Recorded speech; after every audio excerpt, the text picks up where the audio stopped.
안녕하십니까. 반갑습니다. 은혜로운 찬양 통해서 우리 마음에 주님의 그 크신 사랑을 다시 마음에 새기도록 하신 귀한 은혜 감사합니다.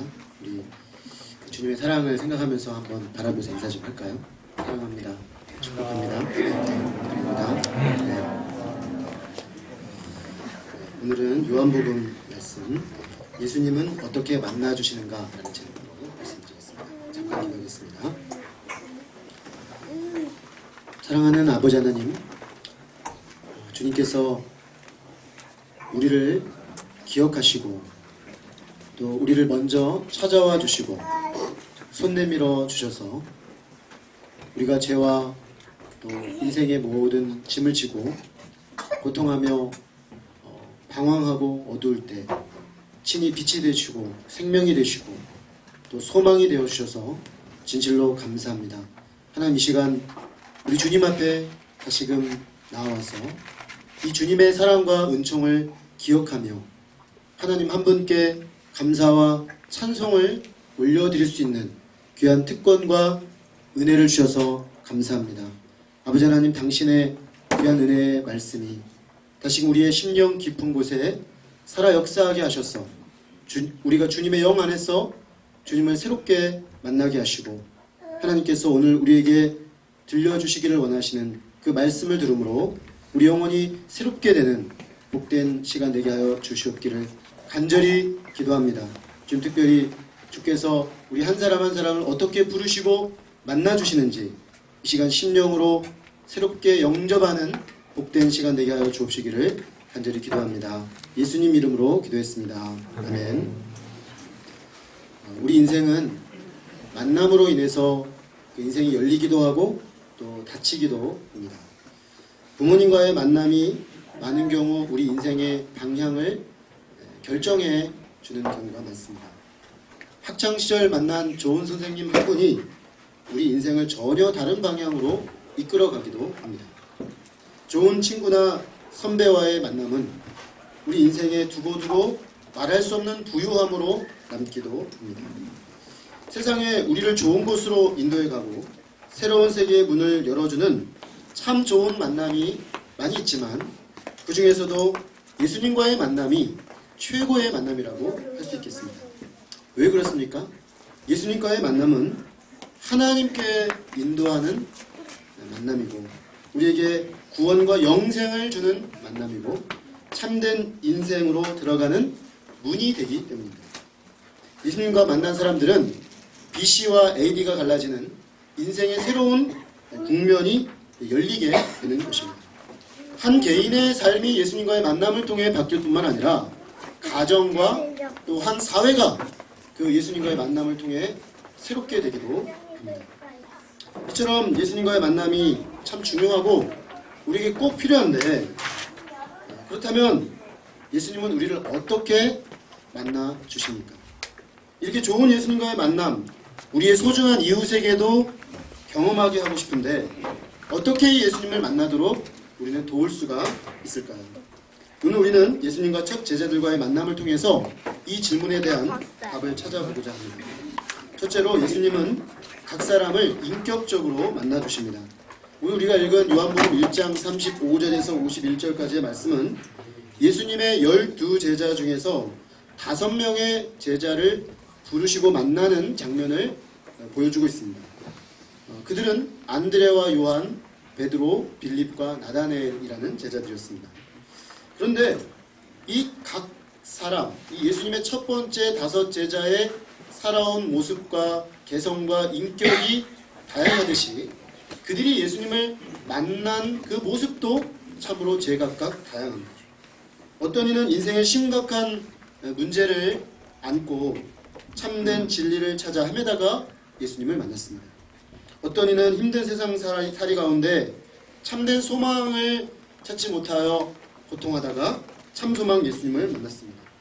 어떤 이는 세상에 없는 참사랑을 찾다가, 어떤 이는 사랑하는 가족의 소개로, 어떤 이는 믿고 따르던 선생님의 소개로, 어떤 이는 우연히 예수님의 말씀을 듣고, 어떤 이는 친구의 소개로 예수님을 만났습니다. 첫 제자들이 예수님을 만난 이야기는 그 이후로 모든 세대의 모든 사람들이 예수님을 만나는 모습의 원형을 담고 있다고 할 수 있겠습니다. 각 사람의 모습이 다양하듯이 그들이 예수님을 만난 모습도 참 다양합니다.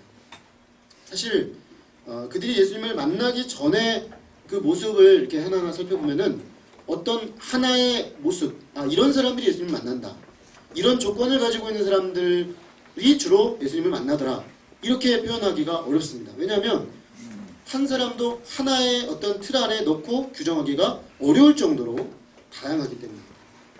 세례 요한의 제자 중 두 사람은 오늘 본문에는 사실 정확하게 나와 있지 않지만 안드레, 한 사람은 안드레고 또 다른 한 사람은 이 저자인 요한이라고 볼 수 있습니다. 왜냐하면 요한이 자기를 직접적으로 언급하지 않고 그저 예수님이 사랑하시는 제자라는 간접적 표현을 사용하고 있고, 전제를 하고 마치 자기가 이 모든 것을 경험한 것처럼 표현하고 있기 때문에 세례 요한의 제자였다가 예수님의 제자가 된 첫 제자는 사도 요한과 안드레였습니다.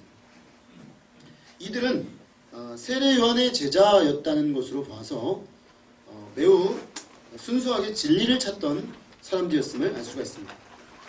세상에는 진리를 이야기하면 그렇게 무슨 관심이 있을까 그렇게 생각이 들지만, 뜻밖에도 이 요한과 안드레와 같이 진리를 순수하게 찾는 사람들이 아직 남겨져 있습니다.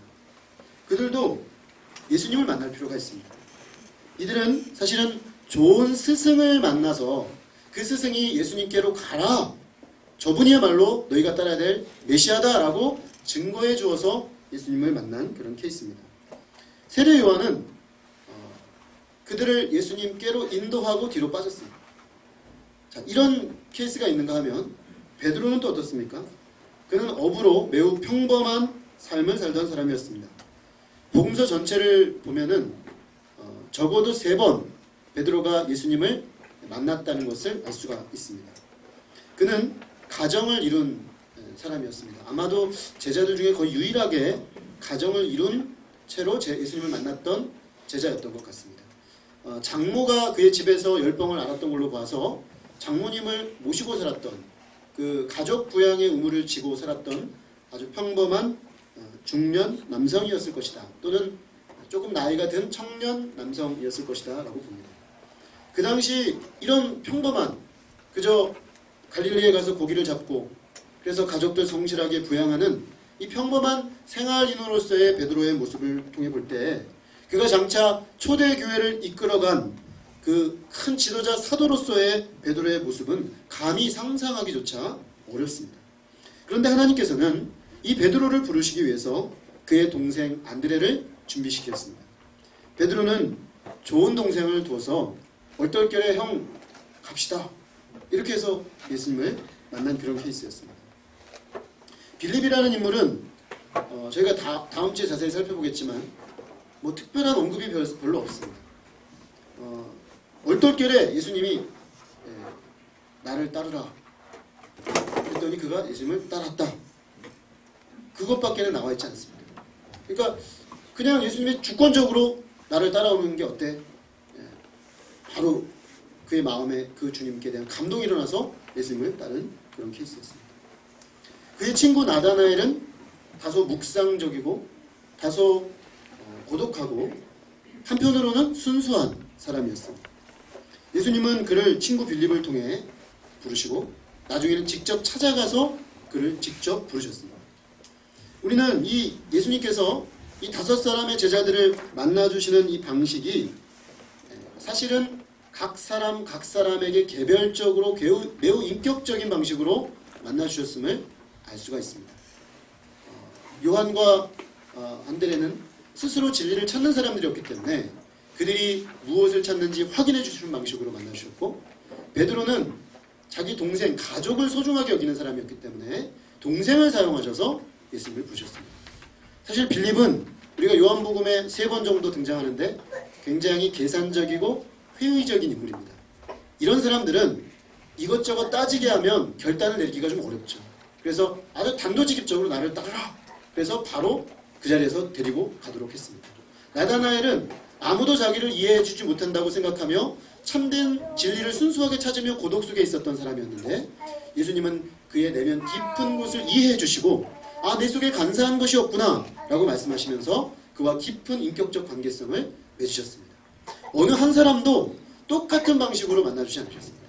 그 사람의 내면적 인격과 내면적 개성과 그 사람의 살아온 삶의 궤적을 이해하시면서 손을 내미시고 그들을 불러주시고 또한 만나주셨습니다. 자, 우리가 오늘 이 말씀을 이렇게 보게 되면은 그들의 살아온 모습 또 가치관 생김이 다 다를지라도 그 어떤 것도 그들이 예수님을 만나는데 장애가 되지 못했다는 사실을 발견하게 됩니다. 예수님이 만나주지 못할 부류의 사람은 없습니다. 이러이러한 부류의 사람, 이러이러한 성격을 가진 사람, 그런 사람들은 좀 예수님 만나기 어렵지 않을까라고 우리는 쉽게 생각하는 경향이 있습니다. 그래서 저 사람은 이번에 전도축제 한번 초청해 보고 싶은데 기독교 스타일이 아니야. 이렇게 생각할 수가 있습니다. 예수님하고 이렇게 별로 저 사람은 좀 이렇게 접촉면이 아무래도 없을 것 같아. 좀 종교성이 없어 보여. 이럴 수 있는데요. 사실 베드로가 아주 전형적으로 종교성이 없는 인물이라고 볼 수 있습니다. 누가복음 5장에 보면 예수님이 심지어 그의 배에 올라타서 말씀을 전하시는데도 그는 아무 관심이 없었습니다. 왜냐하면 가족을 부양했기 때문에. 쉽게 말하면 그는 종교적인 문제에 그렇게 깊은 관심을 보이는 사람이 아니었습니다. 그러나 예수님은 그에게 한 번, 두 번, 세 번, 여러 번 반복적으로 찾아가셔서 마침내 그를 주님의 사람으로 만드셨습니다. 그러므로 우리가 우리의 시각 또 우리가 보는 어떤 그 사람의 성격 그런 것들을 가지고 이 사람이 주님의 제자가 될 수 있다 없다를 먼저 판단하는 것은 상당히 오류를 범할 가능성이 있습니다. 예수님과의 인격적인 만남이 이루어질 수 있다면 어떤 사람도 안드레가 될 수 있고 어떤 사람도 요한이 될 수 있고 베드로가 될 가능성이 있는 것입니다. 사실 우리가 이미 예수님께 부름받아 교회 공동체 안으로 들어온 우리들을 한번 서로를 한번 좀 봐도 역시 그렇습니다. 사실 우리가 밖에서 보면 우리 교회가 이렇게 전체적으로 좀 비슷한 사람들이 모인 것처럼 보일 수도 있겠습니다. 그런데 사실 자세히 이렇게 들어가서 이렇게 보면은 똑같은 사람이 하나도 없습니다. 우리 중에 아마 예수님이 아니었으면 이렇게 오랫동안 한 공동체에 있기 힘들 정도로 서로 다른 사람들도 같이 공존하고 있습니다. 어떤 사람은 아주 심각합니다. 저는 그 학생 시절에 목사님에게 설교 훈련을 받을 때 제발 좀 유머 좀 써라. 저한테 그런 얘기를 많이 하셨습니다. 왜 이렇게 심각하냐. 근데 저는 제가 그렇게 심각한지 잘 몰랐어요. 근데 하다 보면 심각해져요. 처음에는 밝은 마음으로 시작했다가도 말씀 들고 올라가면 심각해져요. 근데 제가 원래 심각한 사람은 아니었는데 그 중학교 때 아버님을 잃고 나서 인생에 대해서 좀 심각해진 것 같아요. 그래서 기본적으로 제가 인생을 대하는 태도가 기본적으로 심각한 경향이 좀 있는 것 같습니다. 그런데 우리 교회 안에 보면 정말 유쾌하고 유머러스한 분들이 있어요. 모든 말들이 유머로 연결되어지는 그래서 정신을 바짝 차리고 듣지 않으면 그 주옥 같은 유머를 놓치게 되는 네. 그런 분도 또 같이 있어요. 정말 심각한 분도 있지만 늘 모든 삶의 문제를 긍정적으로 아주 재밌게 즐겁게 바라보면서 살아가는 분도 있습니다. 참 이게 어떻게 보면 전혀 다른 성격과 배경을 가지고 있는 분들이 그리스도의 부름을 받아서 한 공동체 안에 함께 있는 것이죠. 또 어떤 사람은 아주 진지하게 학구적으로 막 파고 들어가면서 신앙생활을 해도 얼마나 막 연구를 하면서 써가면서 학구적으로 막 파고 들어가는 사람도 있지만 별로 생각하지 않고 믿으면 되는 거 아니야. 딱 믿고 단순한 믿음으로 정말 뜨겁게 또 신앙생활을 하는 사람도 있습니다. 이런 스타일이 더 예수님께 부름받기 좋은 건지 이런 스타일이 더 좋은 건지 알 수 없습니다. 사실은 이런 사람도 예수님을 만날 수 있는 것이고 이런 사람도 예수님을 만날 수 있는 것이고 각자 모습으로 만나서 주님께 쓰임받는 모습과 영역과 섬김의 모습들이 다른 것일 뿐입니다. 어떤 사람은 엄청난 편견을 가지고 정말 기독교를 마치 뒤집어 엎기라도 할 것처럼 편견과 그 어떤 단단한 마음의 장벽을 가지고 서 있던 사람. 그러다가 그 예수님의 따스한 햇살과 같은 사랑이 그 마음에 비추어서 그 마음이 스르르 녹고 장벽이 허물어져서 예수를 만난 그런 사람들도 있고요. 또 어떤 사람은 어릴 때부터 자연스럽게 호흡하듯이 하나님은 늘 있었던 분이고 하나님의 사랑은 늘 자연스러운 것이고 그래서 하나님의 사랑은 우리가 받아들이지 않을 수 없는 그런 것으로 신학으로 예수님의 사랑을 영접한 사람도 있습니다. 우리 주님은 그러고 보면 참 만나주시는 모습도 보면 창조적이십니다. 어떤 제한을 두고 만나지 않고 그 사람의 모습 그대로를 인정하시고 거기서부터 만나십니다. 인격적이십니다. 너는 이런 사람이 된다면 나를 만나는 게 좋겠다. 너는 나를 만날 만한 부류의 사람이 아니다. 이렇게 하지 않으십니다. 그래서 그 사람의 모습 그대로 손을 내미시고 거기서부터 시작해서 한 단계 한 단계 만나서 결국 주님의 인격적인 사랑의 안으로 깊이 들어가도록 이끌어 가시는 것입니다. 그러므로 우리는 예수님께서 사람을 만나 주실 때 우리 편에서 먼저 제한을 두어서는 안 되겠습니다. 우리 주변에 있는 가족들, 친구들, 이웃들, 심지어 원수들까지 이런 주님의 눈으로 바라볼 수 있기를 기도합니다. 주님께서 오늘 이곳에 오셔서 당신의 제자를 부르시고 당신의 사람을 찾으시고 만나 주시겠다고 한다면 과연 어떻게 주님은 그에게 손을 내미실까? 만약 오늘 주님이 이곳에 오셔서 이 사람을 당신께로 인도하시려고 하면 어떤 말을 먼저 거실까? 어떤 것을 접촉점으로 삼으실까? 질문하면 좋겠습니다. 그래서 우리가 우리의 눈이 예수님의 눈이 되고 우리의 손이 예수님의 손이 되고 우리의 발이 예수님의 발이 돼서 우리의 눈으로 예수님이 마치 그를 바라보듯이 따뜻한 눈빛으로 바라보고 예수님이 마치 그에게 손을 내밀듯이 먼저 손을 내밀어주고 마치 예수님이 그들에게 가듯이 우리가 그들에게 다가가서 이 복음을 제시하게 되기를 간절히 기도합니다. 그래서 또 한 사람을 인격적으로 만나주시는 예수님을 새롭게 경험할 수 있기를 간절히 기도합니다. 둘째로 예수님은 당신을 따르는 동기를 물으십니다. 안드레와 요한은 세례 요한의 증거를 듣고 예수님을 따랐습니다. 보라, 하나님의 어린 양이로다. 앞서서 세례 요한은 많은 사람들을 놓고 대중적 설교를 했습니다. 보라, 세상 죄를 지고 가는 하나님의 어린 양이로다. 그리고 나서 특별히 두 제자에게 다시 한번 반복해서 말합니다. 보라, 하나님의 어린 양이로다. 세례 요한은 지금까지 자기가 고이 기른 제자들을 이제 진정으로 그들이 만나야 될 메시아 예수 그리스도께로 적극적으로 보내주었습니다. 자, 이제 이 두 제자는 세례 요한, 자기의 전 스승인 세례 요한의 추천을 받고 천거를 받고 적극적으로 예수님을 따라가게 되었습니다. 그들은 매우 적극적인 자세요. 구도자적인 자세로 예수님을 따랐다고 볼 수가 있습니다. 진리를 원래 찾고 있던 사람들, 진리에 대한 증거를 듣고 아주 적극적으로 반응하며 참 진리를 향해 나아갔던 사람들, 그에 합당한 열심을 가졌던 사람들, 이런 사람들이라면 좋은 제자감 아니겠습니까? 원래 진리를 찾다가 진짜 진리가 나타났을 때 열정을 가지고 달려드는 사람, 와, 이런 제자감이야말로 우리가 기대하던 우리의 로망 제자. 이런 어디 전도 대상 없을까? 이번 전도 축제 앞두고 제가 진리를 찾고 있었습니다. 진리를 가르쳐주는 곳이 있단 말입니까? 그러면서 나를 데려가 주십시오. 이런 분 좀 만나게 해주셨습니다. 정말 간절히 바라는 거 아니겠습니까? 그런데 예수님께서 이 좋은 제작감들을 바라보시면서 가시다가 돌이켜 자신을 따르는 것을 보시고 그들에게 물으십니다. 무엇을 구하느냐? 영어로 보면 좀 더 화가 났습니다. What do you want? 뭘 원하느냐? 이 질문은 그들이 예수님을 따르는 동기를 묻는 질문입니다.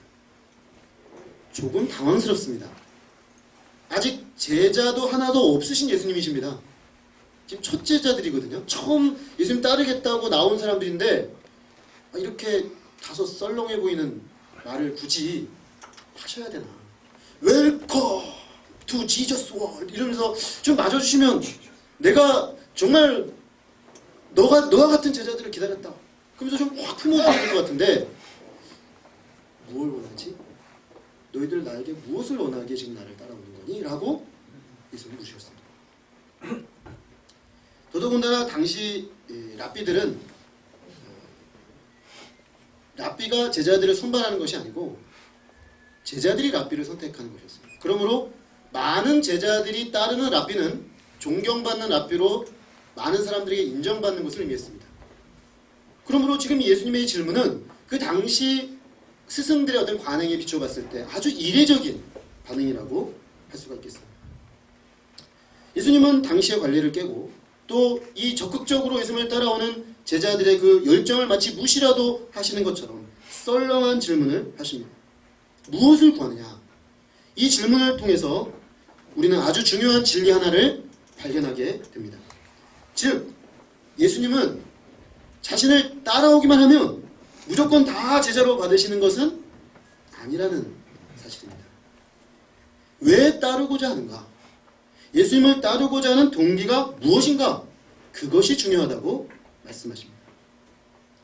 기본적으로 그리스도인은 예수님을 만나서 그분을 따라가는 사람이라고 할 수 있겠습니다. 한국 교회 안에 제자 훈련이라는 것이 이제 들어오면서 사실은 약간의 이분법적 그리스도인 분류가 생긴 것 같아요. 평범한 그리스도인이 있고 제자 그리스도인. 그래서 그냥 교회 생활하는 그리스도인이 있고 제자로 사는 그리스도인이 있는 것처럼 우리가 오해하기가 쉽습니다. 그러나 신약 성경에는 그런 분류가 통하지 않습니다. 왜냐하면 그리스도인이 곧 제자이기 때문입니다. 우리가 그리스도인이 되었다는 건 그 순간부터 예수님을 따르는, 예수님이 가시는 곳이면 어디든 가고 예수님이 말씀하신 건 무엇이든 순종하고 예수님이 가시는 끝까지 따라가겠다고 결단한 사람이 그리스도인입니다.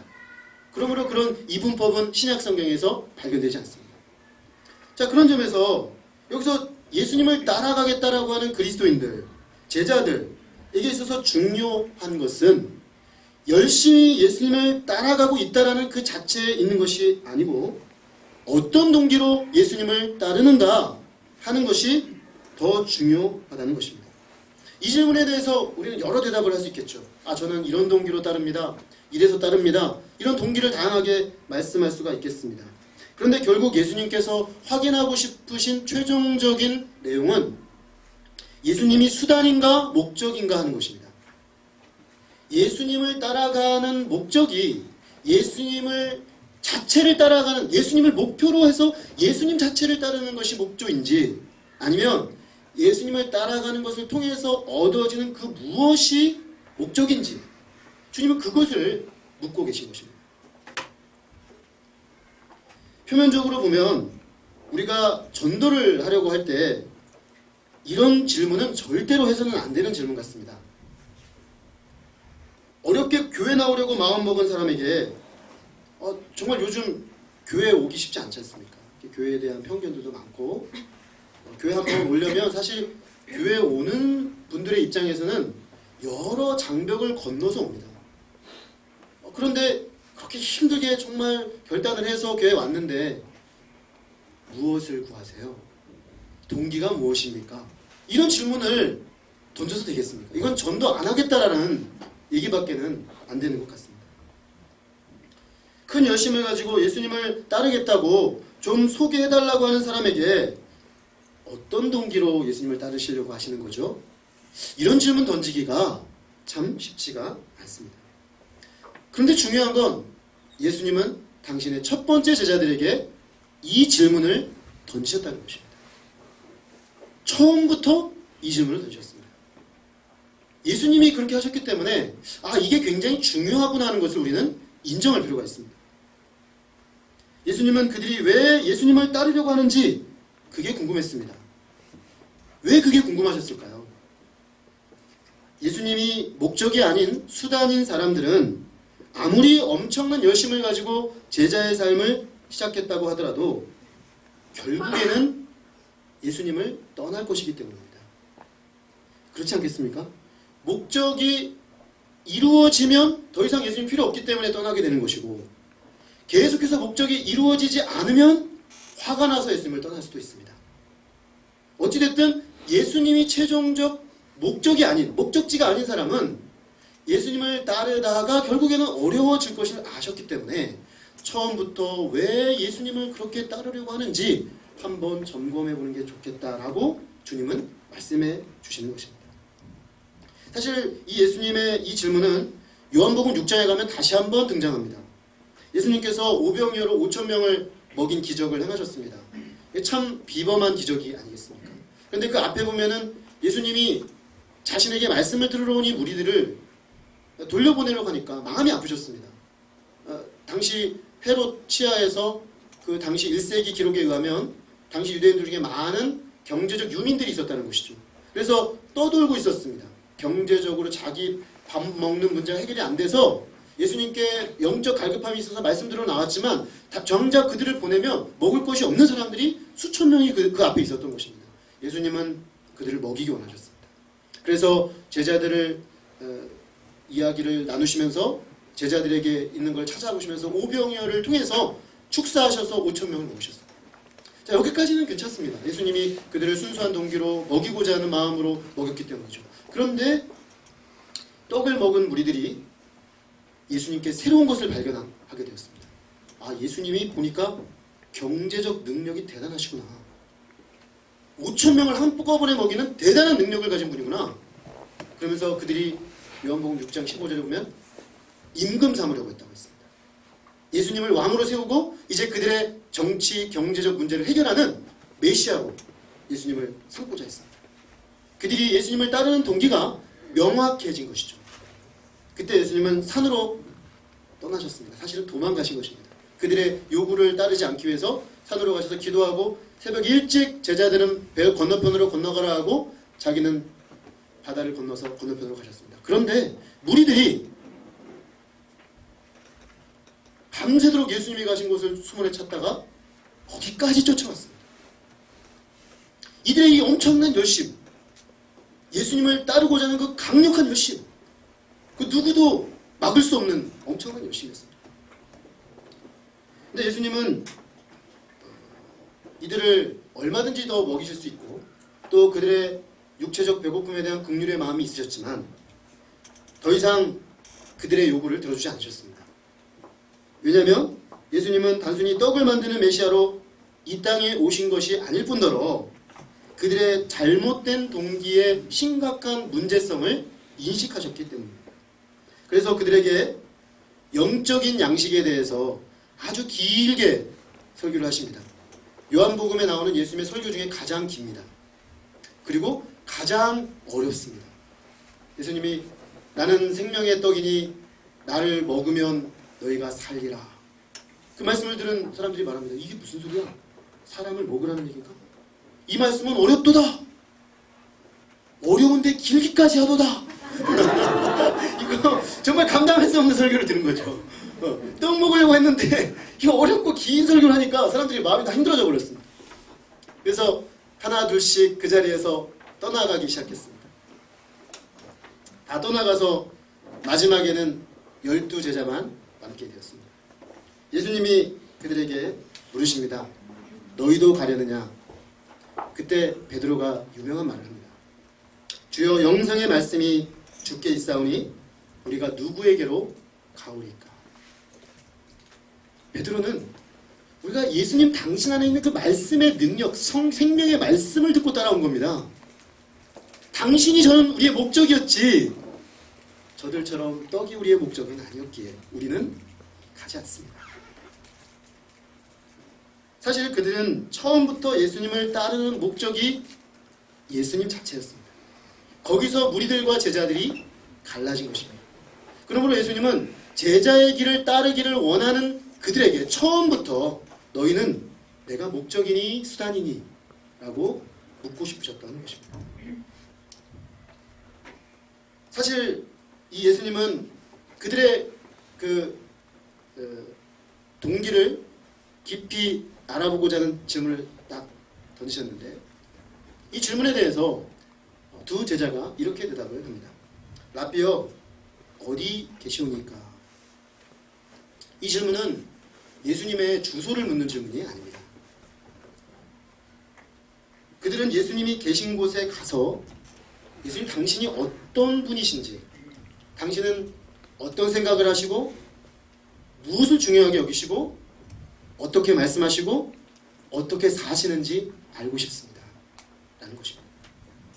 그들은 한마디로 예수님의 인격 자체에 관심이 있었습니다.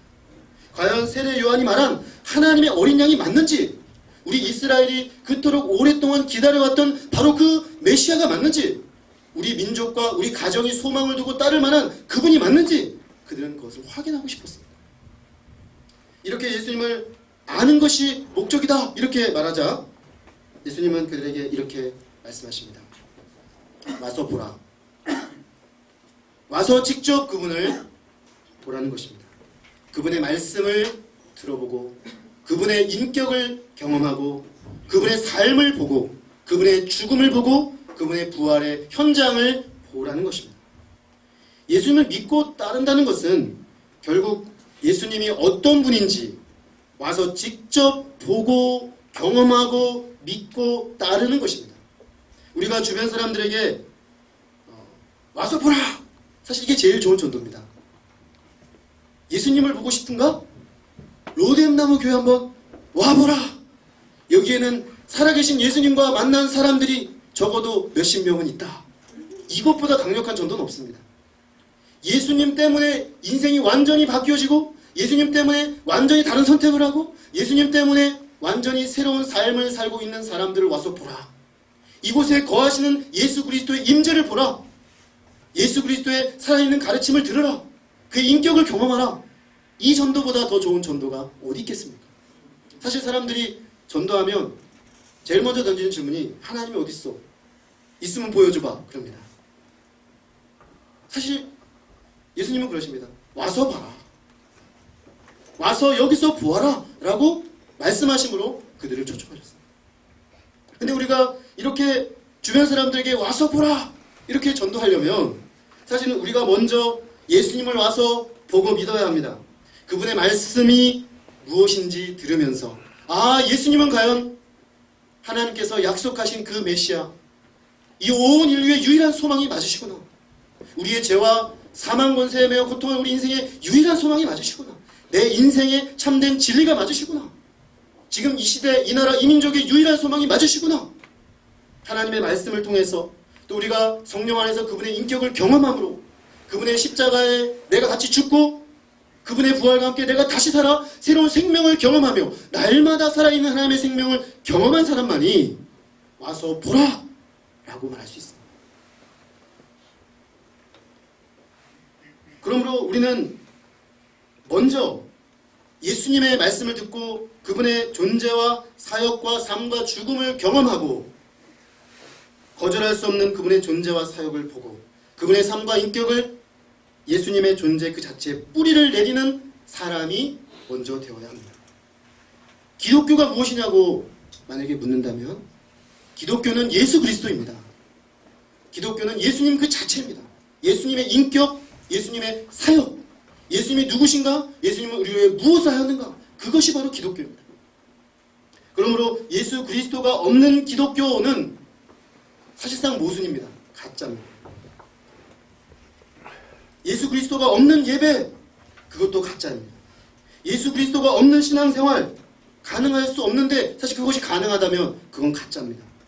예수 그리스도가 없는 복음 증거, 사실 그것도 있을 수 없는 일인데 만약에 그것이 있다면 그것도 가짜입니다.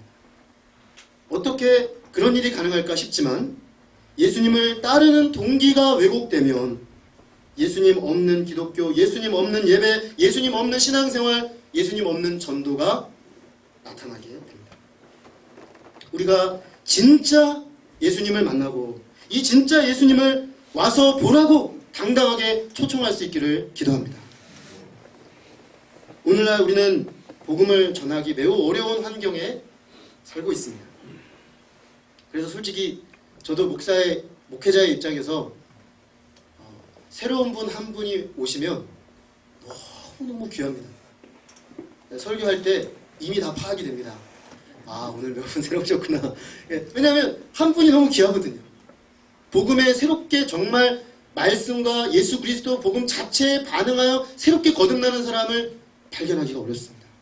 교회에서 교회로 수평 이동하는 사람들은 있을지 모르지만 정말 복음으로 새롭게 거듭나 주님을 만나는 사람들은 참 만나기가 쉽지 않습니다. 이런 어려운 환경 속에서 우리가 복음을 전한다는 것, 예수 그리스도를 증거한다는 것이 참으로 어렵게만 느껴질 수가 있겠습니다. 그러나 역설적이게도 우리는 오히려 이런 때가 예수님 되심을 잘 드러낼 때 그 예수님이 주시는 매력이 매우 크게 드러난다는 사실을 기억할 필요가 있습니다. 최근에 나온 어떤 책 제목 중에 예수님은 좋지만 교회는 싫어요. 이게 아마 우리 시대 사람들의 많은 사람들의 말인 것 같습니다.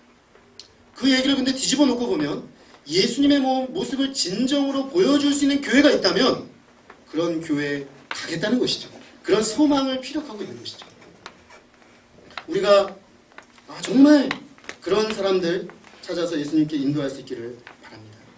그러기 위해서는 우리가 먼저 힘써 예수님을 알고 예수님을 따르는 제자가 되어 여기에 와서 예수 그리스도를 와서 보라! 당당하게 전할 수 있게 되기를 간절히 기도합니다. 셋째로 예수님은 우리를 아시고 소망 중에 부르십니다. 요한과 안드레는 가서 예수님을 보았습니다. 오늘 본문에 그들이 가서 거한 시간까지 언급을 해놨습니다. 실제로 그들이 예수님과 함께 거하며 예수님을 경험했다는 것을 사실적으로 묘사해주기 위해서입니다. 그렇게 하루를 예수님과 함께 있었던 안드레는 형 시몬에게로 달려갑니다. 아마 저는 이 안드레의 마음이 이해가 됩니다. 예수님 만나면 제일 먼저 전해주고 싶은 사람이 누구겠습니까? 사랑하는 가족일 것입니다. 내 형, 내 동생, 내 아버지, 내 어머니, 내 친구. 저는 예수님 만나고 제일 친했던 친구부터 찾아갔습니다. 친구야! 내가 예수님을 만났는데 너도 믿어야 돼. 이상한 눈으로 잘 쳐다보더라고요. 그런데 그게 상관없어요. 왜냐하면 예수님을 만난 기쁨이 너무 크기 때문에. 안드레도 예수님을 만나고 형에게 가서 그럽니다. 내가 메시아를 만났어, 형. 가서 한번 보자. 전도는 무엇인가? 안드레처럼 하는 것입니다. 전도는 누구의 이야기를 듣고 내가 한번 가서 봤는데 정말 그분이 우리가 찾던 메시아가 맞았어. 내가 보고 경험하고 체험한 것을 단순하게 증거하는 것이 바로 전도입니다. 예수 그리스도를 그저 전하는 것입니다. 제가 20대 시절에 들었던 복음 증거를 지금 생각해보면 저는 빌리 그레암 목사님 같은 위대한 전도자에게 복음을 제시받지 않았습니다. 저는 무명의 동시대 선배들, 무명의 이름 없는 친구들에게 이 복음을 소개받았습니다. 그런데 그 증거는 빌리 그레암 목사님이 오셔서 증거한 것보다 훨씬 더 저에게 강력하게 와닿았습니다. 왜냐하면 그들은 정말로 예수님을 만나고 경험하고 증거하고 있기 때문이었습니다. 예수님을 만나고 경험한 사람만이 보여줄 수 있는 삶의 선택을 하고 그런 인격의 한기가 나고 그런 확신이 그들에게 있었기 때문에 그들은 그저 대단한 증거자가 아니었음에도 불구하고 저는 그 증거에 마음이 끌렸습니다. 오늘 우리의 증거가 이런 살아있는 능력의 증거가 되기를 기도합니다. 시몬은 동생의 손에 이끌려 예수님 앞으로 나왔습니다. 예수님은 한 말씀을 그에게 하셨습니다. 네가 요한의 아들 시몬이니 장차 게바라 하리라. 게바는 번역하면 베드로, 곧 반석, 아까 조선어 성경에 보니까 바위 이렇게 번역되어 있습니다. 예수님은 처음부터 베드로를 반석, 바위와 같은 견고한 사람으로 성장할 소망을 가지고 그를 부르셨습니다. 근데 베드로가 어떤 사람입니까? 베드로는 반석이라는 별명 또는 바위라는 별명보다는 모래알이라는 별명이 어울리는 사람입니다. 너는 모래알이다 이렇게 말하는 게 옳습니다. 모래알은 툭 치면 흩어지지 않습니까? 베드로가 그랬습니다. 이 사람은 감정 기복이 아주 심한 사람입니다. 그래서 뭔가 진리를 깨달았을 때는 제일 먼저 반응하고 제일 먼저 뛰어들고 제일 먼저 대답하는. 그래서 예수님이 물 위로 걸어오실 때 다른 제자들은 다 가만히 보고 있는데 주여 나를 걸으라고 하십시오. 걸으라. 베드로가 걸었습니다. 세 발 걸었습니다. 그는 그랬기 때문에 어떻게 보면 주님의 능력을 빨리 경험하고 더 깊이 먼저 경험한 특권을 누렸습니다. 근데 문제는 잠시 후 생각이 작동하는 거죠. 행동한 다음에 생각이 작동하는데 이게 지금 물이구나. 그때로부터 빠져들어가는 거죠. 예수님이 너희가 모두 나를 버릴 것이다. 나는 이제 십자가에 죽으러 가는데 너희 한 사람도 내 곁에 남지 않게 될 것이다. 그렇게 말씀하셨습니다. 베드로 그때 말합니다. 예수님 무슨 말씀입니까? 다른 제자들은 혹 그럴 수 있겠습니다. 그러나 저 베드로입니다. 저는 죽을지언정 결코 당신을 버리지 않을 것입니다. 베드로의 진심이었을 것입니다. 근데 베드로는 진심이었지만 자기가 모래알과 같은 존재라는 것을 알지 못했습니다. 그래서 예수님 말씀대로 그는 3번이나 부인하고 말았습니다. 견고하기보다는 감정적이고 행동지향적인 실수와 허물이 많은 사람, 그 사람이 바로 베드로였습니다. 그래서 큰 소리를 치지만 금방 실수하고 넘어지고 심지어 예수님을 배반하고 처절한 닭 울음소리만 나면 구슬픈 울음을 울어야 했던 정말 우리와 너무나 비슷한 그런 사람이었습니다. 그러나 예수님은 이런 베드로를 처음부터 잘 아심에도 불구하고 너는 모래알이 아니야. 너는 반석이야. 너는 바위야. 라고 처음부터 그렇게 불러주셨습니다. 예수님은 우리를 잘 아십니다. 우리의 죄를 잘 아십니다. 우리의 연약함을 잘 아십니다. 우리가 얼마나 쉽게 부서지고 얼마나 우리의 의지가 순간순간 돌변하고 우리가 얼마나 작은 돌부리에도 쉽게 넘어지는지 잘 아십니다. 우리 모두 하나님 앞에 자격 없는 죄인들입니다. 주님은 그런 줄 알고 우리를 위해 이 땅에 오셨습니다. 아니, 그렇기 때문에 죄 많은 이 세상에 우리를 구원하기 위하여 이 땅에 오셨습니다. 우리는 소망이 없는 존재들입니다. 죄인들입니다. 뿌리부터 썩었습니다. 만약에 우리가 우리 자신 안에 어떤 소망의 가능성이 있었다면 우리가 정말로 뿌리부터 썩은 것이 아니라면 예수님이 그렇게 십자가에 못 박히시기까지 할 필요는 없었을 것입니다. 그러나 우리는 뿌리까지 썩었습니다. 우리의 인식의 여부와는 상관없이 그것이 객관적인 하나님의 판단입니다. 우리는 우리 자신으로부터 어떤 소망도 발견할 수 없습니다. 예수님은 그것을 아셨기 때문에 우리 스스로는 구제의 불능임을 아셨기 때문에 오셨습니다. 그것을 아셨기 때문에 우리를 위하여 십자가에 죽어주셨습니다. 이 사실이 참으로 놀라운 것입니다. 우리의 부패와 허물과 죄의 깊이를 누구보다도 정확히 잘 아시는 분이 기꺼이 우리를 구하기 위해 이 세상에 오셨다는 그 사실이 너무나 놀랍습니다. 그런데 이런 우리를 위해 기꺼이 죽기로 선택하시고 오셨다는 사실이 더 놀랍습니다. 그럴 만한 가치가 우리에게 없으면 우리가 알기에 그걸 알아가면 알아갈수록 그 주님의 오심이 십자가의 죽음이 더 놀랍게 다가오는 것입니다. 그리고 실제로 우리가 얼마나 악한지 전혀 모르는 것처럼 그분은 마치 우리가 정말 악이 하나도 없고 자기 생명을 다 바쳐도 아까웠지 않을 만큼 그렇게 존귀한 존재있냐 자신의 생명을 십자가에 기꺼이 내어주셨습니다. 이 얼마나 놀라운 사실이고 이 얼마나 놀라운 은혜입니까? 그런데 사실 놀라움은 여기서 그치지 않습니다. 예수 그리스도께서 죄인된 우리들을 아셨음에도 불구하고 소망을 끊지 않으셨다는 것입니다. 우리가 보통 어떤 사람을 향하여 어떤 소망을 품다가 그 소망이 끊어지는 게 어느 지점입니까? 그 사람을 알게 되었을 때입니다. 몰랐을 때는 그래도 막연하게 소망을 가질 수 있습니다. 그런데 알고 보니까 그런 사람이 아니에요. 알고 보니까 내가 이런 소망을 품었다가 아무것도 얻을 게 없어요. 그러면 어떻게 더 소망을 품겠습니까? 거기서 끝나는 것이죠. 그런데 주님은 아심에도 불구하고, 아니 아시기 때문에, 우리 스스로는 소망이 없기 때문에 당신의 소망으로 우리를 부르시고 당신의 소망으로 우리를 그렇게 키워가시겠다고 말씀하십니다. 예수님은 우리를 새로운 존재가 되게 하시기 위해서 오셨습니다. 새로운 존재로 만들기 위해 우리를 부르셨습니다. 처음부터 그랬습니다.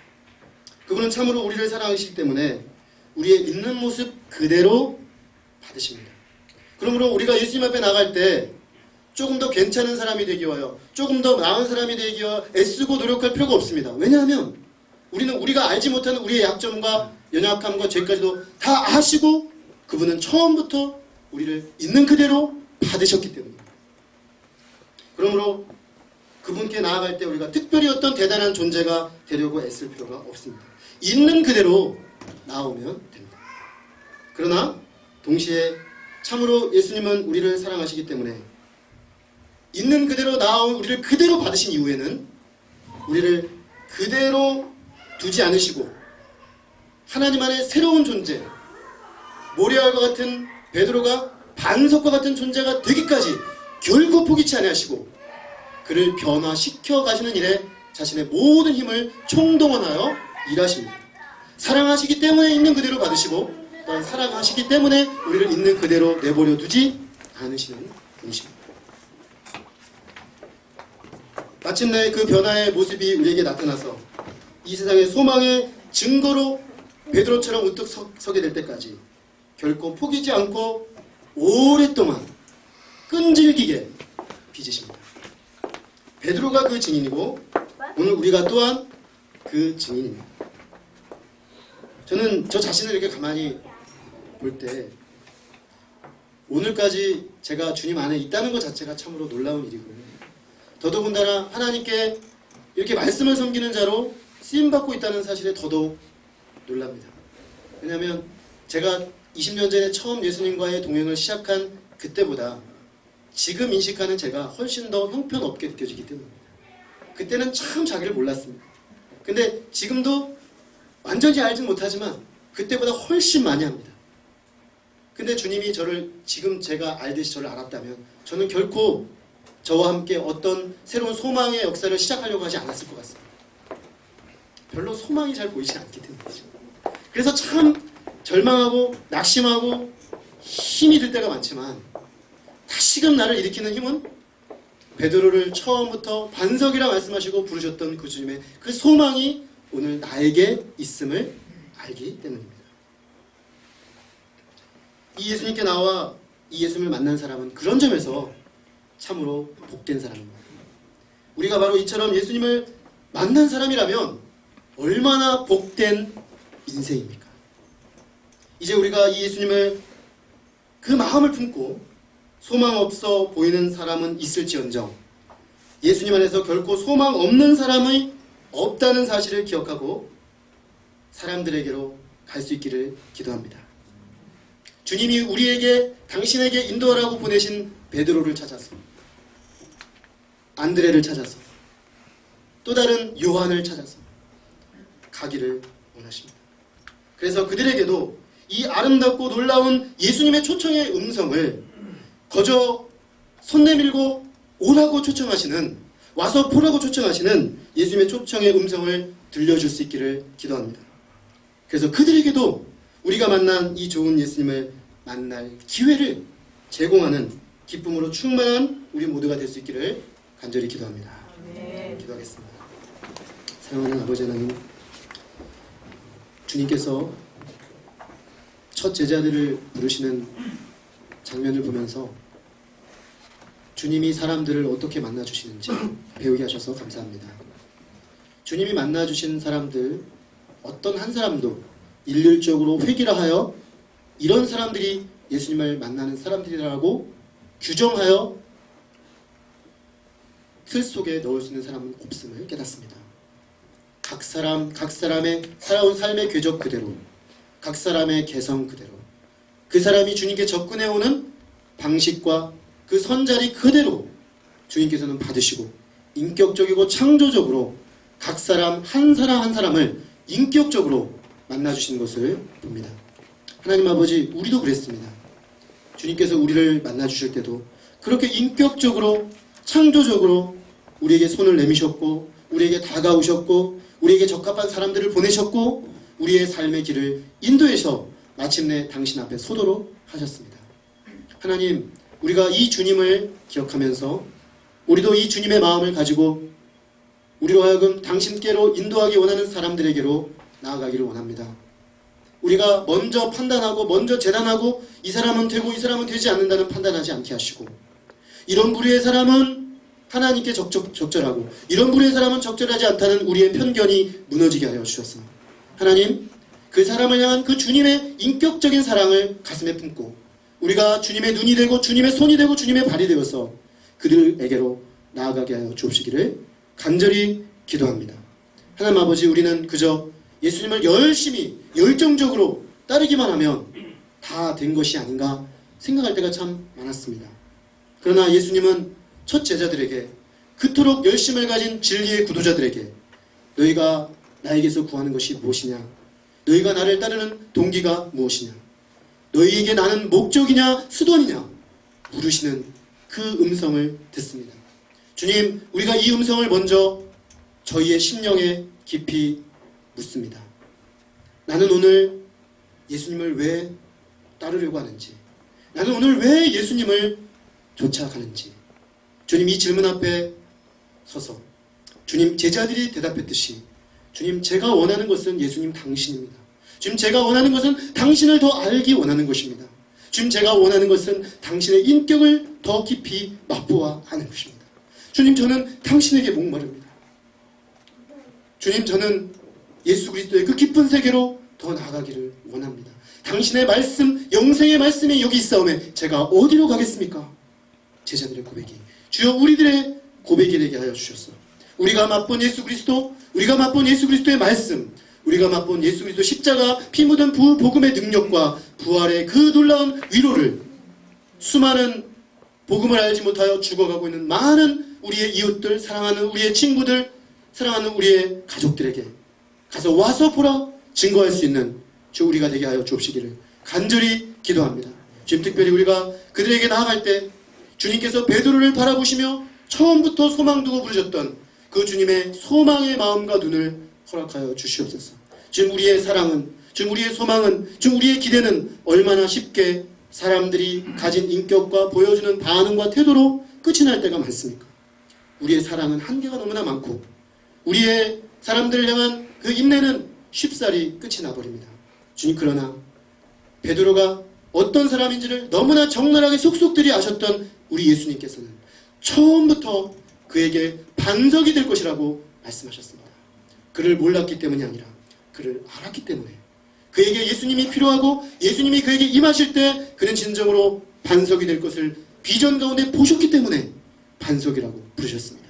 주님, 우리에게도 이런 소망이 임했고 그러기에 우리도 이런 소망으로 또 다른 반석들을 찾아 나서기를 소망합니다. 주님, 오늘 우리가 이 자리에 주 앞에 말씀을 받고 다시금 삶의 자리로 갈 때는 이 주님의 마음을 품고 우리들에게 보내신 베드로를 찾아 나서기를 소망합니다. 우리에게 주신 너무 좋은 복음, 너무나 황홀한 이 복음, 너무나 감격스러운 이 복음이 오늘 우리의 것으로 그치지 않고 아직 복음을 알지 못하는 수많은 이 땅의 우리의 동포들에게 전해지기까지 나아가는 복음의 능력으로 주님 나타나게 하여 주옵시기를 간절히 기도합니다. 주님의 귀한 말씀이 우리 영혼을 깨우고 주님 앞에 우리를 새롭게 하여 주셔서 감사합니다. 한 사람 한 사람 심령에 이 은혜를 붙잡고 삶의 자리로 나가게 하여 주옵시기를 간절히 기도합니다. 저는 감사하고 예수님 이름으로 기도했습니다. 아멘.